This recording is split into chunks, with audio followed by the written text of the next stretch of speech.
Frequency Podcast Network. Stories that matter, podcasts that resonate.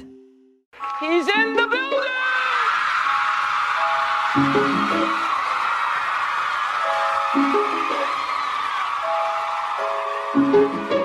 Drink the moment. Drink it. I said, empty your mind. Coquettish and coy. Ow. Ow. What? And there's people that are dying. The wickedly talented. More than great. It was historic. Crack is Work. Oh, good for you. I have to apologize. One of the hottest. Hello and welcome back to The Reheat, a podcast that re-examines the spiciest celebrity news and scandals of yesteryear and asks how would we react to the same events if they transpired today. I'm Sadaf Hassan. And I'm Sarah Sahagian, and this week we are joined by Kathy Kenzora, the host of the award-winning and delicious podcast, History of the 90s. Because we are privileged to be recording with Kathy, we are going to make use of her unique perspective on one of the biggest scandals the world has ever seen. That's right, we're going to be discussing one of the most infamous trials in history, the proverbial circus that surrounded the trial of one O.J. Simpson. Kathy herself was in LA outside of the courthouse when the verdict was revealed. Kathy, let's start with you. What did this trial mean to plugged-in people in the 90s? What are your memories of this moment? Well, first of all, I have to say it was all-consuming. The trial was everywhere.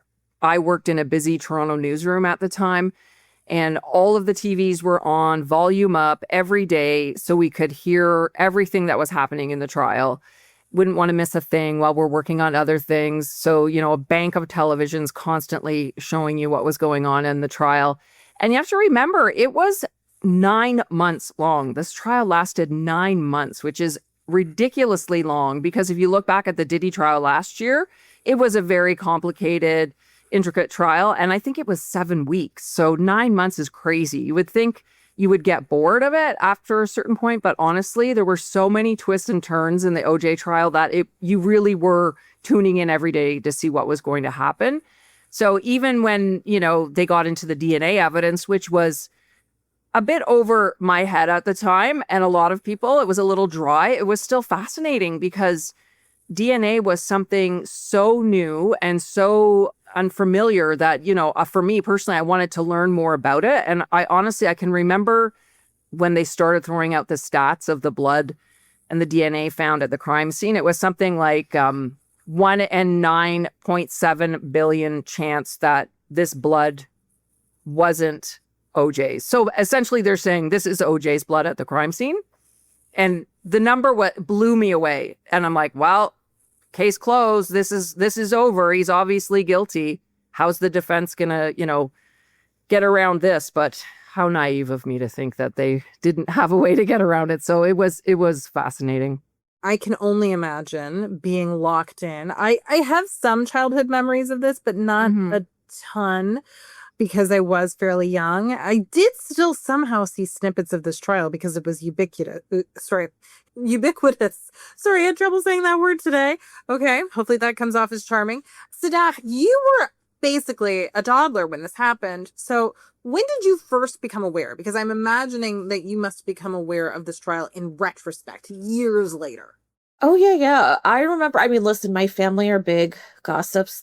My parents are both very into celebrity culture, which explains me and this podcast partly. But so I remember my dad just filling me in very young, probably too young, to be honest, because I do remember.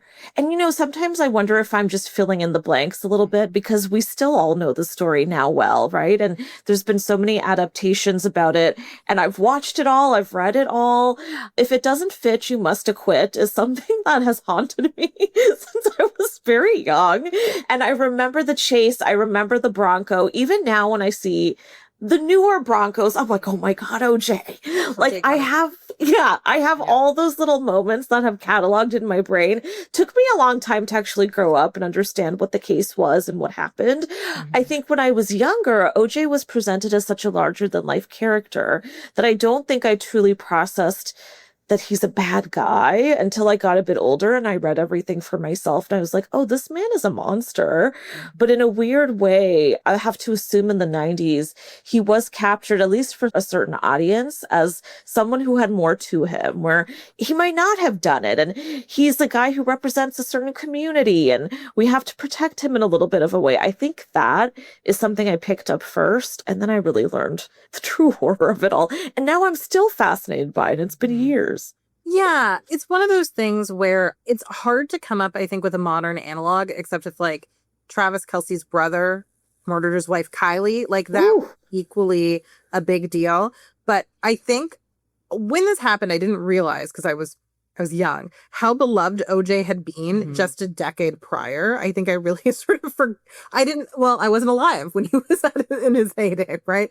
So it's hard to think of something that would be equally sensational today. And I know we keep talking about things that are sensational. I mean, obviously Taylor Swift's wedding was sensational, but I don't know if we've ever had a moment that equals the OJ Simpson trial. What do you think, Kathy? No, absolutely not. Absolutely not. I was trying to do the same trick where I was trying to figure out, like, who would have to kill somebody for it to be this big of a deal.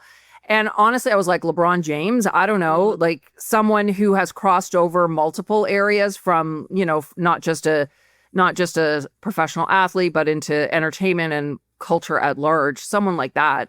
Sorry, LeBron, didn't mean to throw your name around like that, but something like that. And I say that about other events in the 90s too, like Princess Diana dying. I like to try that trick with her as well. Like who would die today that it would have the worldwide kind of outpouring that happened then. And I don't know, it was just a certain time in the 90s where things just seemed to blow up bigger than now, even with social media. So it's kind of hard to understand. I agree. And I feel like a lot of our more sensational moments in the media today are just completely manufactured. Like when Kate Middleton had cancer and they were going to announce it, they just took a while. That was a conspiracy we all created in our minds, right? That it was almost like we were hungry for this type of a circus. And so we took a woman's health crisis and we decided that it must mean she had been murdered or something, right? Because some ghoulish part of us misses this. I really do believe for some reason there's an itch that it scratches, which also explains why there are so many true crime stories today, because I think they're all trying to substitute for this one big story that we consumed as monoculture. And so we're going to get into all of that today. What I really wanted to say is we're not going to center OJ himself. There's enough media that centers OJ. You can watch the OJ Made in America documentary really easily. It's accessible. I watched it on Disney Plus just recently. While technically acquitted of the murders of Ron Goldman and his ex-wife, Nicole Brown Simpson, he was a proven wife beater who eventually went to jail for armed robbery and kidnapping anyway. He's a bad guy. He also wrote a book called If I Did It, about how one might have murdered Nicole and Ron, so we do not need to give this horrific person our focus, even if you don't actually believe he was a murderer, although who are those people today, right? Everyone believes he was a murderer. Out of respect for Ron and Nicole, we are also going to say that these people have had enough exposure. We don't want to dissect them. Obviously, I hope that they are resting in peace wherever you are. We wish you all the best, and we wish the best for their families. Our hearts are with them. They can never replace that loss. What we've decided to do is focus on the people who kind of consented to being part of the media circus, because this really was the first reality TV show, at least in the way that we understand reality TV today. There was a whole ensemble cast of characters so colorful that Ryan Murphy would go on to make a limited series about them. From the defense attorneys known as the Dream Team to prosecutor Marcia Clark and OJ's colorful roommate Kato Kaelin, these people all became household names. And spoiler alert, so did some of their children. From the time the jury selection began in September of 1994 to when the verdict was delivered on October 3rd, 1995, this trial was like the Super Bowl. It even featured a star football player, so this overused metaphor for event television is especially apt here. This is one of the few times where something actually was like the Super Bowl, right? The Super Bowl every day. An estimated 150 million people watched the verdict, which makes it one of the most watched events in television history. It will always be historic and significant for that reason.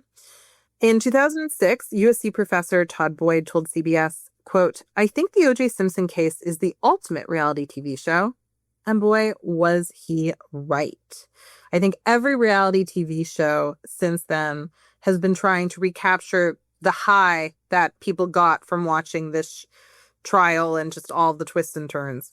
So let's start with this question.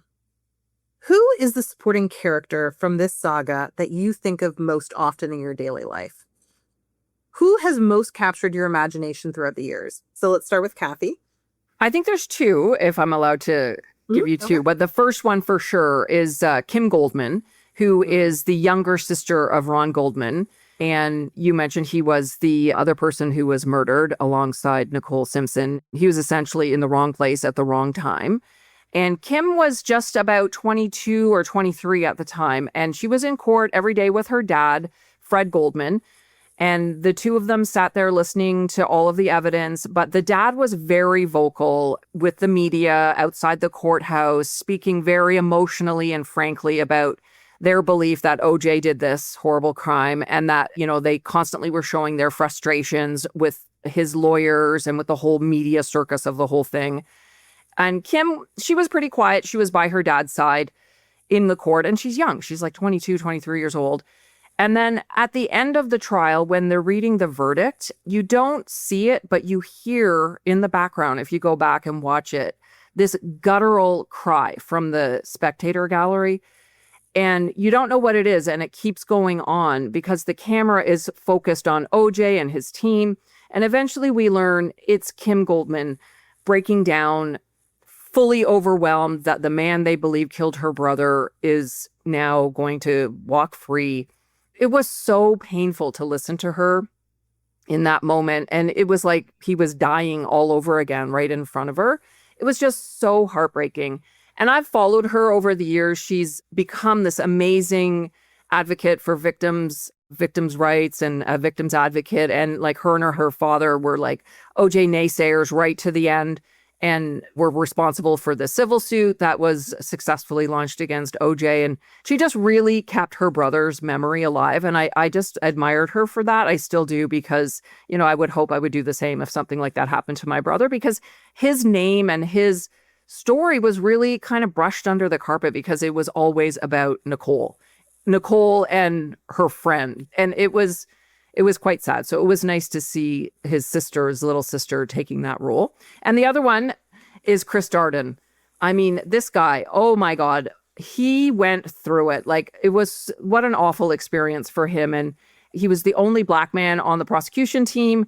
And he was called in at the last minute. He wasn't even supposed to be there. And I think one of the original co-counsel was sick or had a heart attack or something. So he gets called in. And then immediately, as a Black man, he's targeted as a race traitor from some people, not all people, but some people in the Black community who think he shouldn't be prosecuting another Black man in Los Angeles. And, you know, it was an awful situation for him. But then, of course, put on top of that, the fact that he's responsible for this whole trying on the glove fiasco. It's his idea to get OJ to try on the glove, and it doesn't fit. But because he's wearing disposable gloves underneath is why it doesn't fit. It would have fit. Anyway, so the whole thing backfires, and Chris Darden is always remembered as the guy who sort of is responsible for that. And if you see him in interviews today, he still feels bad about it. He still feels guilty about it. And it's sad to see, but, you know, either way, this whole trial, I think, was a disaster for Chris Darden. Yeah, and he was quite young. There were also the weird rumors that he and Marcia were having an affair, which, I mean, actually, if they did, like, good for them. Great. Something good came out of this. Yeah. Good for them. Great. Yeah, I mean, hopefully they, you know, part of me hopes they did. Part of me hopes they did. Sadaf, who's the character that you think of most? I know they are real people, but I guess they became reality TV. I know, it feels terrible saying character, huh? But it's how we see it. But, and also, yes, I hope for a little bit of an affair there. We need a little bit more spice on the spiciest scandal we ever had. Gosh, well, you know what? For me, because I woke up to this so many years later after the fact, you know what I'm going to say is the Kardashian angle. And I know you're going to get into it a little deeper, Sarah, but I've always been fascinated by how that works out. Even if we take the family out of it, the fact that you've got Robert Kardashian Kardashian, the patriarch of the family, defending OJ. And then you've got Kris Jenner, as we know her. She was friends with Nicole. So they're both on separate sides of the aisle. And I can't even imagine what that must have been like. I've always been fascinated by that. And I don't think Kris has talked too much about it. She hasn't delved all that deeply into it. And I think it's the birth of one of our famous families. And I'm endlessly fascinated by that. But I know we're going to dig deeper into it. So I'll leave it at that. Absolutely. So unfortunately, we don't have time to talk about every single person who became a household name because of this trial. But we're going to zero in on some cases that we find particularly interesting. And then I think created really fascinating discourse within our culture. So let's start with the so-called Dream Team, OJ's defense. The exact number OJ Simpson paid for his legal defense is not known, but it cost him an estimated $3.5 million to $6 million. The team included icons like Johnnie Cochran, Robert Shapiro, F. Lee Bailey, before he was twice disbarred, alleged sex criminal Alan Dershowitz, Barry Scheck, Peter Neufeld, and his longtime best friend, Robert Kardashian. Now, we'll zero in on two lawyers from this team. We will start with Johnnie Cochran. So Johnnie Cochran was already quite famous as a civil rights advocate and attorney when he represented O.J. Simpson. And he had quite a reputation in Los Angeles as being on the side of good, right? As a righteous person. He was a huge critic of police brutality. He stood up for the Black community in Los Angeles, who were often the victims of police brutality. So he was known for this vocal opposition to the LAPD and some of their tactics. Because of that, it's interesting what happened with the O.J. Simpson trial, because I think that's not the first thing you think of when you hear the name Johnnie Cochran anymore. That's too bad, because he has quite the legacy of doing good things. But when it came time to defend O.J. Simpson in the trial of the century, Johnnie Cochran took the job. Reporter Jeffrey Toobin says that this is kind of complicated because he heard Cochran say that OJ obviously did it off camera at a 1994 TV appearance at ABC's Nightline, and yet Cochran vehemently defended his client throughout the trial.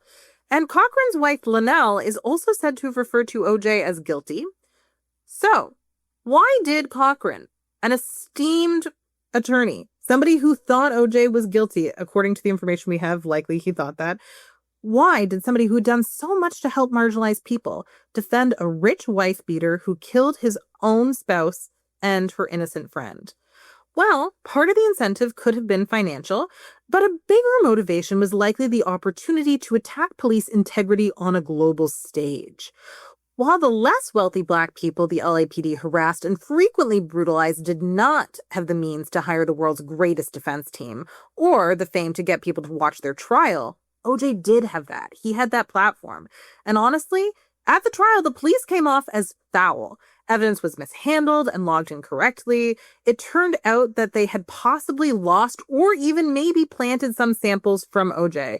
So while there is a huge amount of evidence that OJ did it, it's also possible that the LAPD, based on what we know, might have planted additional evidence. And who could forget that racist LAPD detective Mark Furman on the stand? Furman pleaded the fifth both when he was asked whether he was racist and when asked if he had planted evidence against OJ at his home. So it's clear that Cochran made the LAPD look terrible. But was defending a murderer a good way to advance progress? Did anything change after OJ? In 2026, the LAPD still isn't known for treating racialized folks fairly, and sadly, what comes up most when you hear Johnnie Cochran's name is OJ. Not the times he advocated for LA's most marginalized residents. So this brings me to the question. What do we think of this? Was this a good move for Johnnie Cochran? Do we think that he actually accomplished his goal, or did he just tarnish his legacy? Let's start with Sadaf this time. Oof, I think it's a tough question to answer because my instinctual thought is, of course not. This was a shit show in so many ways. You know where I first heard of Johnnie Cochran was in a rap song. Like, I think it was an Eminem song. Like, way back when. And Dershowitz, like half these guys, the Dream Team were in like every song in the 90s, which kind of diluted their reputations just even from there, right? For a certain generation. So I already kind of thought of him as a character, like we've been saying. Often forget a lot of the work that he did. And even now, sir, when you said that and you reminded me, I was really kind of taken back where I thought, oh, wow. Yeah, I have to assume that the majority of people who followed this trial didn't even know that. And a lot of people who've picked up on it later don't have a damn clue. Here's the thing I will also say. I am not a Black person. I can't imagine like how that must feel being a part of that community, having this person who has been such a protector and defender of your people, and then thinking this might be the right move. I can understand his logic in the beginning, but I don't think, of course, we can say in retrospect that it went the right way, if only. I think, in fact, it's a really tough one when we talk about race. I wish we could take that out of it, but you can't. You never can. But Kathy, I'm curious what you think. Well, two thoughts right off the top is that, first of all, we need defense lawyers. To have a justice system, we need defense lawyers. Everyone needs to be defended, no matter how awful the criminal is, to make sure they have a fair trial and they don't get off on an appeal later because they didn't have a fair trial. Also, the police brutality by the LAPD and the corruption in Los Angeles was a very, very real and awful thing in the 80s and 90s in Los Angeles. That city was a powder keg for sure, which we saw explode during the Rodney King riots, which happened after the four officers who brutally beat Rodney King were acquitted. So this is the backdrop that you're dealing with, right? So it's very important to take everything in context. But in my eyes, always, two wrongs do not make a right. So getting a man acquitted for a horrible crime, a terrible murder, even the murder of the mother of his children, that doesn't fix the situation. It just, in fact, maybe makes it worse. It creates a greater divide between the white and the Black communities in Los Angeles and elsewhere. So I think it did definitely, from my perspective, more bad than good. But like you said, Sadaf, that I'm not a racialized person living in Los Angeles, dealing with corruption and brutality. So maybe that person would see it differently than I see it from my perspective. It's very challenging because I understand the instinct. Like, this is finally when you can show how corrupt and how racist the Los Angeles police are, and everybody's going to watch, even white people. And so that platform, if you've devoted your life to civil rights and devoted your life to trying to defend the rights of Black people in Los Angeles, I understand that temptation completely. I am just surprised by the fact that, it seems like, from what we know, he was not tight-lipped about believing OJ was guilty, right? He wasn't saying everyone deserves a defense in private. It seems like at dinner parties, he was like, yeah, he's guilty. I didn't realize that before I did this research. And that makes sense because Johnnie Cochran was brilliant. And if you're brilliant, you would see that it's quite obvious that he did kill his wife, right? I don't think many smart people genuinely thought he was innocent. And this brings me to the second lawyer we're going to talk about on the Dream Team, someone who I actually do think at first genuinely believed OJ was innocent, and that's because of their longtime relationship. We're going to talk about Robert Kardashian. He was a longtime friend of OJ's. He is, of course, Kim Kardashian's father, this guy, and he was so close with OJ Simpson that OJ became Kim Kardashian's godfather. The children referred to him as Uncle OJ.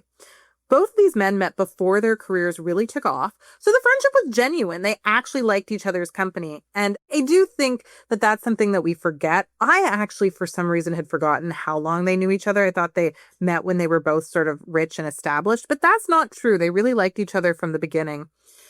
At the time they met, Kardashian was still a student, and so was OJ. They actually crossed paths at a tennis club and became truly close. OJ was the best man when Kris Jenner and Robert Kardashian got married. And of course, Kris and Nicole Brown became close friends too. The Kardashian children referred to her as Aunt Nicole. So this is a case where these two friends really were in each other's lives for decades. They saw so many transitions. They stood by each other through things like divorces, marriage, the birth of their kids. And so it was a real and genuine friendship. On June 18th, 1994, the morning before the low-speed Bronco chase that made OJ a fugitive from the LAPD, OJ showed up at Robert Kardashian's Encino home. Distraught about his impending apprehension by the police, OJ threatened to commit suicide in the bedroom of one of Robert's kids. Robert talked him down, and OJ eventually left the home in his white Bronco. Robert was no longer a practicing lawyer by the time OJ was charged, but he returned to the field to join the defense team. And I think that as much as I do believe OJ was guilty, that is a real gesture of friendship, and I think proof that he definitely believed his friend was innocent at the beginning. And while he didn't have the criminal defense pedigree of the other attorneys, the role of Robert Kardashian seemed to be more like OJ's emotional support person at the trial. Robert famously gifted OJ with the Bible he read in prison. Robert inscribed that Bible with the following message: "This book will help. God loves you, and he will speak to you with his words. Read this book every day. God has a definite plan for your life. You are his child, and he will use you again. I love you, and God loves you." So that's emotional. Kardashian also became a household name when he read what appeared to be a suicide note from OJ on television during the Bronco chase. So that's another reason he came to fame. And I've always said that this trial was kind of the Kardashian family's Batman Begins. It's their origin story, and it really is. Robert started out as a true believer in OJ's innocence, but during the trial, he developed doubts. When the not guilty verdict was read, he reacted with visible shock. In 1996, Kardashian confessed to Barbara Walters on 2020 that the DNA and blood evidence gave him doubts about OJ's innocence. So he even said this vocally in the public sphere. In the years that followed, he stopped speaking to OJ altogether. Robert died of esophageal cancer in 2003 at age 59. We will discuss Kris Jenner next, but what do we make of this? Is it understandable that Robert initially wanted to see the best in his best friend, even though the evidence overwhelmingly pointed toward guilt? Is he a relatable anti-hero, or simply one of the villains in this story, just kind of an OJ henchman? I think it's understandable to a degree that you would support your friend. I mean, in good times and in bad, there's unconditional love, especially if it's a long-time friendship. I would hope someone would have your best interests. But I question how you remain friends with someone for so long when there's lots of history of domestic violence. I don't think it was a secret. And yes, it was a different time. It was the 90s, but it wasn't the 1890s. So domestic violence was not acceptable then, as it isn't now. But I mean, maybe there was some less awareness then, but I'm sure Robert Kardashian should have known better. And I'm sure Kris Jenner knew better. And that was why she was quickly believing that OJ did it. But at the same time, it just seemed like Robert wanted to go along with whatever OJ wanted him to do or asked him to do right from the very beginning, because there's the whole infamous Louis Vuitton bag that he removed from OJ's house the day after the murder. That has been lore and is still lore because it was incredibly suspicious. He removed this bag from OJ's house. I don't think we ever really found out what was in there. It was turned over to police eventually. There was nothing in there that was like bloodstained clothing or evidence or anything, but there was a time period when things could have been removed. So I don't know. Maybe he didn't look. And I'm sure this isn't true because Robert Kardashian was a very successful man, but he just never came across as someone who was very intelligent to me. He seemed to be a bit of a doofus. And that's how he was portrayed in the Ryan Murphy series. Like Emmy nomination, Emmy award should have gone to David Schwimmer for that portrayal. He was so perfect, I thought, as Robert Kardashian, because that's how, I view him too. But that said, my memory of the trial and that time, he was not a player. He was not a factor in the trial. Yes, he read the suicide note, but I didn't know who that guy was, right? And it was, I never saw him again. Where was he? He wasn't at the table. He might have been in the room 2 rows back. He wasn't as important, I think, as the Kardashians like to make you believe today. I think it's a revisionist history, to be honest. I think he was definitely there as OJ's emotional support person. Yeah. And I also think he was able to be the sort of translator because OJ clearly did not understand the legal proceedings. Mm-hmm. But Robert had gone to law school. And so I think somebody like Robert Shapiro or Johnnie Cochran could explain what was going to happen. And then Robert could figure out how to translate it into terms OJ would understand. And even when the verdict is read, OJ doesn't seem to understand that means that he's been found not guilty until Robert whispers in his ear and seems to be translating the verdict into language OJ understands. There's been a lot said about how OJ, like many football players, might have experienced brain damage while playing, right? A lot of football players experienced that. And it did I think that's a real possibility. Yeah. It does seem like he's not fully with it at the trial, I have to say. So, Sadaf, what are your thoughts on Robert defending OJ? I mean, Kathy, I'm so thankful you brought up the abuse element because that's always been the hardest for me. How do you remain not only a friend, but a defender and then a hardcore protector where you're doing something like taking the LV bag out of the room, which thank you also for bringing up. I forget about that detail. I just can't, there's no way that I would ever remain friends with someone. No. And there's no way that they didn't know about it, right? And I think, you know, I'll say kudos to Kris, but really it's the bare minimum you should be doing when you're friends to defend her friend, knowing that she was being abused and probably being able to be like, yeah, he probably did do it because it led up to this, right? So I find that really alarming. And I've always been fascinated by the way Robert has kind of been turned into one of the, as you guys have stated, one of the key dream team members when he wasn't really. And also I find his loyalty a bit odd, but I also think with OJ, maybe not the brightest guy, but he definitely was very charming. I remember even my mom saying to me, he was really handsome. He was really charming. And she was like, it's hard not to believe him. And I do think that's a key part of all of this, right? He was such a personality and such a character. And I think one thing I'll say about the dream team, I mean, they all, I feel like, very clearly knew that this was a spectacle, but played into that element, a lot of them, which is fascinating. Like even with Robert giving him that Bible with that ridiculous, I think, inscription, and then reading the suicide note, and then Johnnie Cochran with the, if it doesn't fit, you must acquit, but then also feeling like telling everybody else at parties that he knows he's guilty. Like all of these people, I think, were playing it up to a certain degree. I'm not saying that they were necessarily enjoying what all of this was, but I think it's almost Shakespearean in a way, the way that this has played out over the years. It's just so impractical. And I think one of the reasons we don't have scandals like this now is because there was a lot of camp to the 90s. True. And people played it in a way that you never would now, right? Because we have a little bit of a cleaner conscience. You've got the social media aspect that's constantly critiquing everybody around. So you can't even really form a thought before you have one. So I just feel like that was a time when we could be really goofy about it all, because I find a lot of these elements very goofy, to be honest. But Robert, I don't know, he makes me laugh. His involvement here in every way. I have to say, I judge the guy. I don't know how you stayed friends with this man. I think it's weird, honestly. But yeah, there you go, Sarah. Yeah. And now I think it's time for a short break. Afterwards, we will be back to discuss more characters in this saga, including Kris Jenner.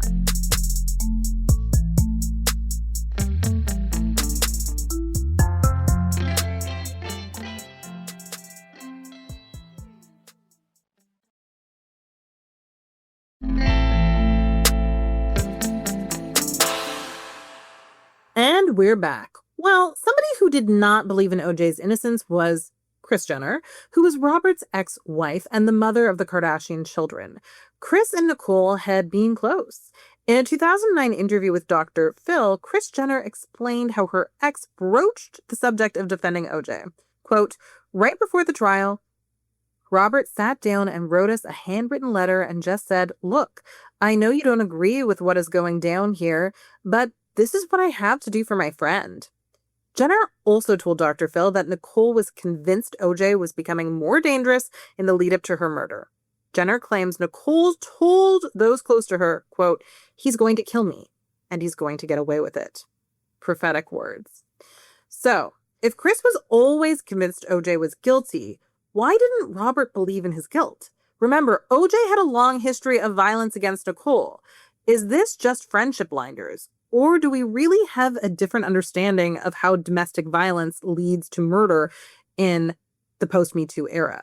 So, I mean, he must have known that OJ was violent towards Nicole, but it does seem like, similar to some of the people on the jury and some of the people in the media, he just didn't see the connection between murder and domestic violence the way we do today. So, why was Robert persuaded by the DNA evidence after the fact, but the history of violence didn't make him believe OJ was Nicole's killer? Why couldn't Kris convince him? I don't understand. you mentioned friendship blinders, and that could be it, part of it. But I also think it's something you touched on earlier about who OJ was before the murders. He was a really big deal. He was a Hall of Fame running back, one of the greatest in football history. His name, in fact, because I go to Buffalo Bills games, his name was on the Wall of Fame until this year. They built a new stadium, and the new stadium decided not to include his name on the Wall of Fame. And that caused a bit of a thing with fans who wanted it still there. So to this year, his name was still up there. That's how great of a football player he was. And afterwards, very successful commentator for football and then eventually an actor. So this guy is what society loves. Two of the things society loves and puts up on a pedestal: a professional athlete and an actor. So, or a Hollywood star, celebrity, that sort of thing. So these are things our society worships. So perhaps in addition to being a friend, Robert Kardashian is a little bit starstruck by his friend and didn't want to turn up his back on a famous friend. Yeah, and I think if we look back, not even that far, at other celebrities who've been accused of being abusive, or, I mean, if we even look at Diddy, who has such an insane track record, right? He's still got people who are defending him and saying either he didn't do it or he had reasons to do it, which is also just a diabolical explanation. But even if we go to the other end of that spectrum, take a look at Brad Pitt, right? We've talked about him a lot on the Reheat. He is someone, if you go look at those court documents, it's pretty clear what happened between him and Angelina on that plane and between him and his children, right? And his children even recently have dropped his last name because they don't want to be associated with him. The evidence is there, but he's still a massive star. He's not about to go away anytime soon. And there are quite a lot of people who don't even know what happened and who don't believe him if they do know about, who don't believe it if they do know about it. So I think athletes are also treated a lot like gods, and Kathy touched on it quite a bit. I think it's just they're so imperceptible in that way. And I think he was one of those people. Again, I keep referencing my parents, but they're the ones who really kind of told me all about this, and they were so present around this in the 90s. And my dad said, like, he used to watch OJ play, and he said it was so unbelievable, like it was so shocking. And to the wider public, they don't even really know about the abuse that was happening in that household, right? So it's even harder to digest it. And I think I have to assume that Robert's a little overtaken by that, right? And maybe also looked at his friend like a god, which is not a healthy friendship, but I have to assume there was some toxicity there, right? Yeah, I think there probably was some toxicity. And listen, charming sociopaths are usually very good at fooling lots of people, right? And they walk among us. They do. Exactly. Robert Kardashian would not be the first person to succumb to the guile of a charming sociopath. Having said that, I'm not trying to excuse his behavior. He had people in his life who were not fooled by OJ, who were talking to him about this trial. I mean, Kris Jenner was not fooled by OJ. And listen, Kris Jenner is an evil genius. I don't think she has a great understanding of the law or forensics. And even she knew OJ was guilty, right? So I understand to an extent, but still, there's no excuse, especially when you have people in your orbit who are there to be naysayers, to say this man is guilty. Also, I mean, I understand being in complete denial for about a week, but to be partway through a trial and to be listening to DNA evidence before you are persuaded that this man is guilty is pretty shocking. Especially, I mean, this is a man who, and this is kind of frightening to me, I mean, girl dad times 3, like, aren't you taking domestic violence seriously, right? Do you really think that this is a good message to be sending to young men, that somebody who kills his spouse and a friend of hers just because he was there, is it a good message for him to get off for murder? I don't know. It's quite shocking, especially given that his daughters loved him so much and talk about him like he was a saint, right? I mean, they really do talk about him that way. And I'm sure he was a good father. I don't doubt that. And I'm sure he did many good things for many people. But this is a really serious mistake. I do think, Very serious though, mistake. when it's your dad, and only a few of the kids really had him for a good chunk of their lives, but you of course naturally the instinct is to place him on this pedestal. Yeah. I discount actually what the kids think. To me, it's much more fascinating the way Kris has talked about it, and anybody associated with the trial in the years since. It's funny because I just had a conversation with a friend yesterday about how far would we go if we wanted to defend each other. We killed someone, and I was like, I'll do it blindly. You don't even need to tell me. I'm not going to ask any questions. Like, I trust you so wholeheartedly. I know you, if you were going to do this, like, I know you'd have a good reason. But I feel like if OJ were my guy, like, there's no way I trust that man to have a heart of gold, right? Like, I don't think he would commit murder without a bad reason. So I just don't think reason is playing here. And I don't even think it's friendship. I don't think it's that duty of that either. I really just think he also was clouded by the OJ Simpson of it all, the celebrity of it all. They're in Hollywood. I don't think they're immune from feeling that. I think he probably ran into it all the time and wanted to be a part of it all. Yeah, I feel like everyone has a friend, not necessarily a close friend, where if they were charged with murder, you'd be like, I'm not shocked, right? And I feel like probably many people in OJ's orbit were like, I'm not shocked. Yes. Right? And so that's the reaction I think is more rational for sure. I don't know if part of me thinks, did this denial come from the fact that this is somebody that his daughters called Uncle OJ? This was Kim's godfather. Did he not want to think that he was such a bad father that he had consistently exposed his daughters to someone this violent? Like, that's part of me wonders if that's part of him rationalizing this relationship, that he has to be innocent or else I'm going to feel like a bad father. I'm wondering if this was a defense mechanism. That's interesting. But I don't know. I don't know. Yeah, and no, that's no quite one will ever possible. know. Yep, no one will know. No one will ever know. He died quite young of esophageal cancer. And Kris Jenner has spoken about how she always felt OJ was guilty and had observed that Nicole was a victim of domestic violence. Okay, well, we have discussed the Kardashians at length, but I have one last Kardashian-related question. Okay, would this family have become so famous in the OOs if Robert Kardashian had not become infamous for the OJ trial in the 90s? Is this tragedy the foundation of their success? Did the first reality TV show, OJ's Trial, give birth to the first family of reality television? I'm going to give a simple answer, no. I think OJ is not responsible for the Kardashians. I mean, let's give credit where credit's due. Kris Jenner made this family everything it is today. And the OJ connection, sure, it's definitely a surprising, interesting layer to the story when people find out. I think even the youngest Kardashian and new Kardashian fans are, I don't know, impressed or awed by the connection. And there's even the long-standing lore that OJ is Khloe's real dad, which my daughter has repeated to me all the time. And I tell her how ridiculous it is, but it won't seem to go away for some reason.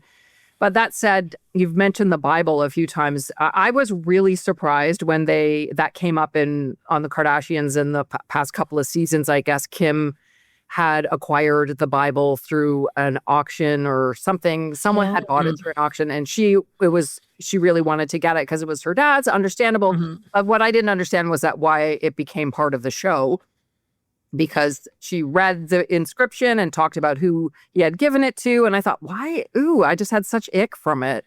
And I remember Kylie was sitting at the table and looking at her like, ick on her face too, because they have no connection to Robert, right? So they were just all amazed. So anyway, I'm surprised that they lean into the connection, but they seem to. Yeah, Kathy, first of all, let me say, love to know that you're a Keeping Up fan. This is great. I love that. We don't have enough people. I joined it late, but I'm all in now. I acted for years. I acted for years like, oh, I don't know anything that's going on with that, but I did. And so then I was like, just watch it for God's sake. Good. Welcome.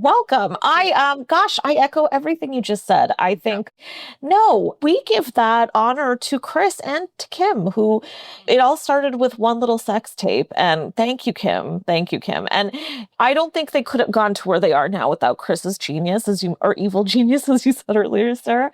But I do think that this connection just gives gives them a more hallowed history, right? Like it just makes them even more fascinating, like one origin story. And I think in that moment when Kim brings the Bible back, which I also got such a weird ick from, that they're just kind of building up on that. And because the way that people view it now, at least some people anyway, and I think particularly maybe some younger Kardashian fans, they don't know all the details of that trial and that it's actually kind of terrible that their dad defended him.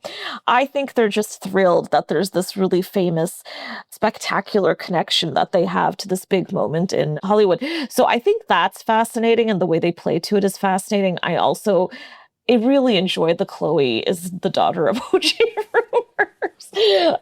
But yeah, anyway, all credit goes to Kris. Always, always. What do you think, Sarah? I actually think that this gave them the edge that they needed to get a pilot greenlit because they weren't famous otherwise. I mean, yes, there was the sex tape that Kim did with Ray J, who wasn't that famous either. I think that this was probably the thing that made Ryan Seacrest give them a show, right? All things being considered. I think Kris Jenner is a genius. I think that she knew what she had. She packaged it properly. I think the show would not have been a success without her brilliance and without Kim's brilliance, right? Kim is also, I mean, the Steve Jobs of reality TV. Kim is a genius. Absolutely. But I still think they needed the edge to get their foot in the door, right? I mean, you need connections or you need notoriety in order to be considered worthy of a reality TV show. And listen, they might have been able to achieve this by going the longer route. It's possible that Kim would have just been on The Bachelor or something and would have become a fan favorite and then would have become a reality TV star that way.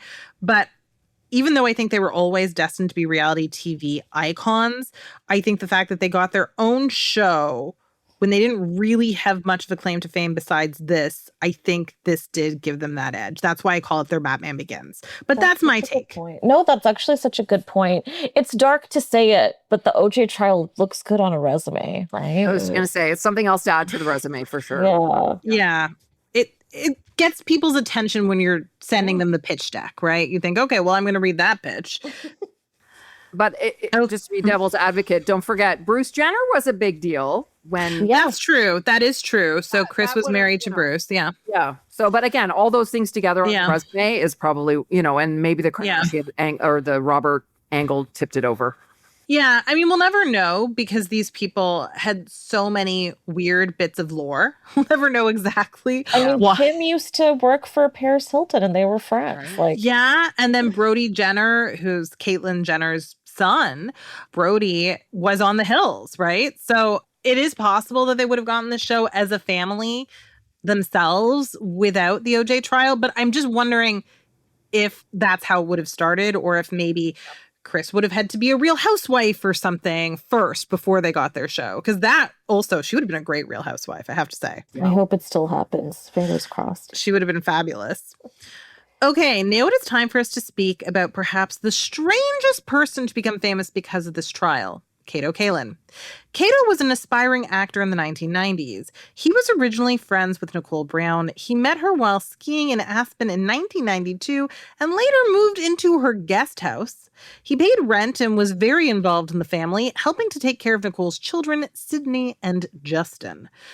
Oddly, when Nicole moved, he ended up living in a guest house on OJ's property at Rockingham Avenue instead, and Kato was an important part of OJ's alibi. On the night of Ron Goldman and Nicole Brown's murder, Kato ate McDonald's with OJ. Kato testified under oath at the trial that they did indeed go to McDonald's. They went to a location on Santa Monica Boulevard. However, he did concede that after returning from their trip, he didn't see OJ for about an hour. This became part of the prosecution's timeline for when the crime occurred. Kato's testimony lasted for several days, and because the trial was televised, he became a bit of a media sensation. His long blonde hair and laid-back persona made him an object of public fascination. The media referred to him as, quote, a professional house guest, which is fair. People frequently remarked that he looked like a stereotypical surfer dude, despite having been born in Milwaukee and no one being quite sure if he knew how to surf. Kato leaned into his fame. He hosted an LA-based radio show after the trial. And of course, he did lots of cameos. He even appeared on the first ever episode of Mad TV, and his fame has never completely disappeared. He even appeared on Celebrity Big Brother as recently as 2019. So, why did Kato have so much longevity as a reality star? Why can't we quit Kato Kaelin? Well, I think for all the reasons you listed, he's super cute, first of all. And he was just so likable, so funny without trying. And he was almost kind of flirty with Marcia Clark, but not in a threatening way. Like, it was really weird. There was just this sort of tension between them. And he seemed to be in on the joke about himself, right? So he wasn't being earnest all the time. Like, he seemed to be in on the joke. And I think what personally intrigued me the most, and many people as well, is like, how do you get to be living in someone's guest house in LA? Yes. Like, how does that happen? And what is a guest house? It seems to be an LA thing, right? He goes from one guest house to the other. Does everyone have a guest house? It became like I was fascinated with this idea. And how do I get to do that, right? So it was just a sidebar story that was very funny. But honestly, I did respect the fact that he seemed to be, when he testified, he was very honest. He didn't seem to have an agenda. Like, he would tell the truth when sometimes it went against OJ, sometimes it went in favor of OJ, because he didn't seem to be there to support one person or the other. He just was trying to tell the truth. But although, a lot of people say he did have an agenda, which was to get famous, which I guess he sort of did have his fame, but, a guy's got to work, right? Yeah, I second all of that. He kind of is presented as a goof, but unintentionally, I think, just because of the way he looks, right? But I think you're right, Kathy. I think all in all, a good guy. I don't know. I felt like he did tell the truth. I don't think he had this whole other agenda. I mean, maybe that's also what I want to assume, because he was such good friends with Nicole. I can't imagine he's sitting there thinking about fame the whole time. I think it's easy to think that when you're watching at home, right? But I just struggle to imagine that in real life. What I always think about is he practically had frosted tips. I mean, he should have been on The Real World. Yeah. Sarah, what do you make of Kato? Does he stay in your head a little bit? I mean, the name is also great, I gotta say. Yeah, he missed his era, because if he'd just been a little bit younger, like a couple decades younger, he could have been Chris Pratt, right? He could have been on a reality show like The Hills. And I mean, honestly, there is a weird, bizarre alternate universe where he runs for mayor of Los Angeles. Oh, God. Yeah, he didn't seem real. He seemed like an LA stereotype, and yet he wasn't from LA. And no one was sure if this guy who looked exactly like a surfer dude could even surf. And I think Surfer Magazine did an investigation into this at one point. So people really were fascinated by him, right? This was not a blip. This was a long-term fascination. And I think it's a very dark trial. So if you have one guy who seems easygoing and is kind of your comic relief, I guess you're going to latch on to that, right? He's the fool. That's true. Good point. Yeah. And did you know there was a dog named Kato in all of this as well? No. Who had a dog named Kato? Nicole. So her dog was loose, running somewhere with blood on. It was an Akita. And the dog's name was Kato. I've never actually heard if the dog was named after Kato, but you can imagine he must have been. Okay, so they were even better friends than we thought. Thank you, Kathy. I never knew that. I knew she had a dog, and I knew the dog was running loose, covered in blood, and that neighbors weren't sure right away if it was another episode of domestic violence or a murder. But I didn't know his name was Kato. Okay, you learn something new every and the dog day. Kato helped set the timeline, I think, because people heard the dog barking and assumed that must have been when the attack took place. Oh, I love this, Kathy. Thank you. I'd never heard of that. Wow. That poor dog. He was trying to save his mom and it didn't work. That's so sad. Traumatized little guy. That's really sad. I hope good things happen to him afterwards. Okay, now it is time for another short break before we discuss one of the most unfairly maligned figures in this trial.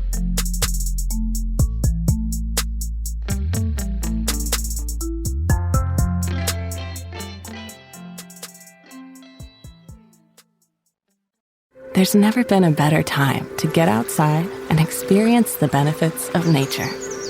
Discover nearby trails and explore the outdoors with All Trails. Download the free app today and find your outside.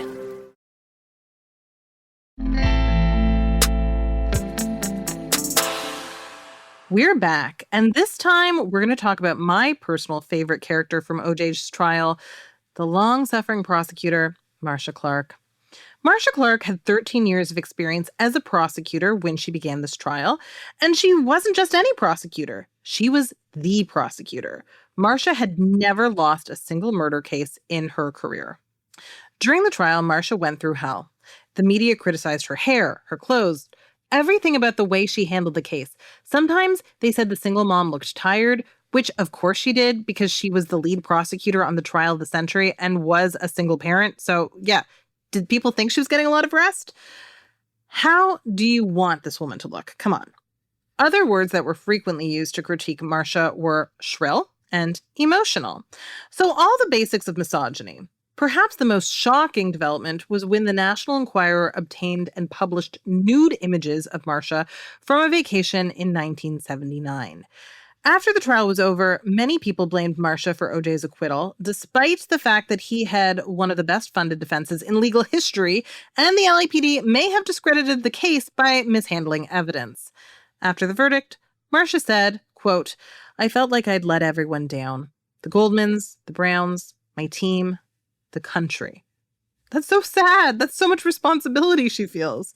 However, in recent years, Marcia has been less critical of herself, stating, quote, "I think even if they'd had a videotape of him committing the murders, he would have been acquitted." Today, Marcia is living happily as a true crime author. So what do we think? How would a male lead prosecutor's experience have been different from Marcia's?